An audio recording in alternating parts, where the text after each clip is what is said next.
Puro berdeng garapata na lang at pugas na may sungay ang ginagamit niya sa Classic War pati sa Legend League. Buti pa to si Idol, na-miss niya ata yung mga baboy. At challenge nga ako na puro Peppa Big naman na yung gagamitin. Kaya sige, pagbigyan natin at tawagin natin yung baboy.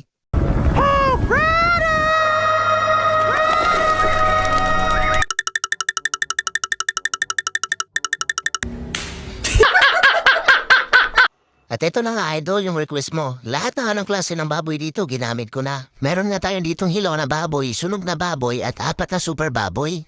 At ito naman yung mga nakaset na equipment sa mga hero ko. At dito nga, muntik na naman naging lutang dahil hindi pala nakaset yung mularaho ni Tatang, kaya ito sinet ko muna. Kaya tara, i-deliver na natin yung mga baboy.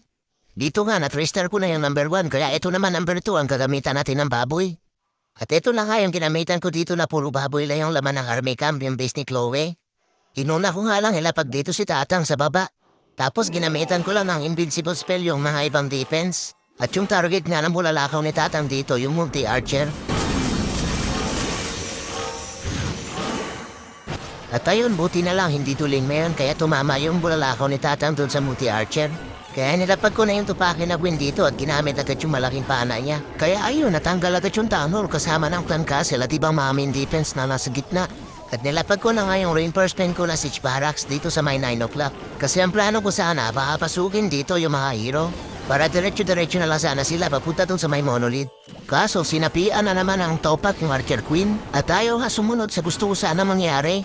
Kaya hinayaan ko na lang, alam niyo naman mga babae pag may topak mahirap kontrahin. Kaya dito nilapag ko na lang yung upline na bigay para siya na lang yung sasama sa mga peka at papasok dun sa may scatter shot. At yung upline na bigay na lang din ang bahala magtanggal sa mga ibang defense na nandyan sa loob ng compartment. Habang yung tupakin na Queen dito, balak ata ikutan yung buong base. At di nga siya makakapasok sa loob at sarado yung mga walls. Kaya kawawain lang talaga ng mga defense na nasa loob na hindi niya abot. Kaya dito naglapag na ako ng ilang pirasong baboy kasama ni Hero Tomboy.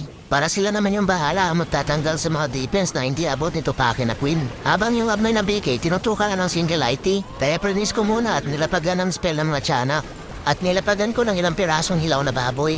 At ginamit ko na nga yung air quick boots ni Upline na BK para makalipat naman siya sa kabilang compartment at makipagsuntukan sa enemy Tomboy. Kaya ayun, puro black yung hinabot ng enemy Tomboy.